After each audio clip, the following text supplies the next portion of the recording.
আজ 13ই আগস্ট খানাকুল থানার রাজা রামমোহন রায় মহাবিদ্যালয়ে এক প্রস্তুতি সভা করতে দেখা যায়। নমস্কার দর্শক, সংঘর্ষ বার্তায় আপনাদের স্বাগত জানাই। সামনেই 28শে আগস্ট তৃণমূল ছাত্র পরিষদের প্রতিষ্ঠা দিবস। আর এই প্রতিষ্ঠা দিবসে বিশাল সংখ্যক ছাত্রছাত্রীদের সমাগম করতে উঠে পড়ে লেগেছে তৃণমূল ছাত্র পরিষদ। আজ তারই প্রস্তুতি সভা হয় রাজা রামমোহন রায় মহাবিদ্যালয় প্রাঙ্গণে। উপস্থিত হয়েছিলেন মহাবিদ্যালয়ের বহু ছাত্রছাত্রী। দেখব বিস্তারিত ছাত্রনেতা মোল্লা আশিক কি বললেন। 28শে আগস্ট তৃণমূল ছাত্র পরিষদের প্রতিষ্ঠা দিবস উপলক্ষে তারই প্রস্তুতি সভা অনুষ্ঠিত হল রাজা রামমোহন রায় মহাবিদ্যালয়। রাজ্য সভাপতি দিনাঙ্ক ভট্টাচার্যের নির্দেশে প্রস্তুতি সভার আয়োজন করা হয়। সব কলেজের সব ছাত্রছাত্রী সবাই ছিলেন, সবাইকে নিয়ে প্রস্তুতি সভা অনুষ্ঠানে সবাই সহমত, সবাই যাওয়ার জন্য আহ্বান করেছে, যাতে অভিষেক ব্যানার্জি মমতা ব্যানার্জি হাতকে শক্ত করতে এবং নেত্রীর বক্তব্য শোনার জন্য। খানাকুল 1 ব্লকের সহসভাপতি মোল্লা আশিক। সবসময় সেটাতে আগিয়ে আছে। তো আশা এটা আজকে নতুন নয়, যারা অভিভাবক ছিল তারাও জানে এবং সবাই সব এটা জানে বা করেছে, অনেকে সুযোগ সুবিধা পেয়েছে।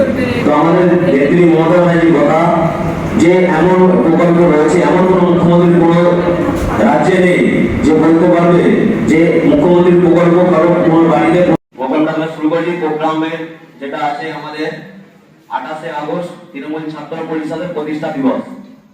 আমরা তৃণমূল ছাত্র পরিষদের ছেলেরা যারা তোমার 365 দিন ছাত্রছাত্রীদের সুবিধার্থে সবসময় কলেজের গেটে তাদেরকে পাওয়া যায়।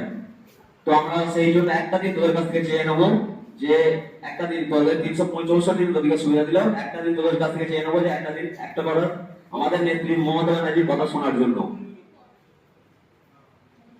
আর 28শে আগস্ট আমরা প্রতি বছর এখান থেকে শুধু আমাদের কলেজ নয়, প্রতিটা কলেজ থেকে আমাদের শহীদ মিনারে জড়াই নেত্রী মমতা ব্যানার্জির কথা শোনার জন্য সবাই সেখানে যাই। আমরা সেই কারণে সবাই সেখানে যাবো, কি বক্তব্য কি দিক নির্দেশ দেয় সেটা শোনার জন্য।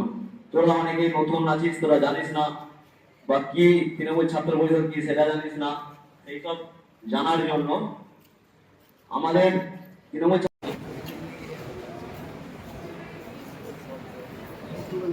প্রোগ্রামটা এখানে শেষ করলাম। আরেকটা কথা বলতে ভুলে গেলাম, অ্যান্টি র্যাগিং এটা কলেজের পক্ষ থেকে হচ্ছে। তো এটা লেখা আছে অ্যান্টি র্যাগিং। যদি কোনো ছেলে মেয়েকে যদি র্যাগিং করে বা র্যাগিং আশা করি এখানে আমাদের 6-7 বছর বিগত 7 বছর র্যাগিং কি জিনিস সেটা উঠে গেছে। ওটা হয় কলকাতার কলেজ যাদবপুরে হয়, এখানে সিপিএম এর হারমাত্রা থাকে।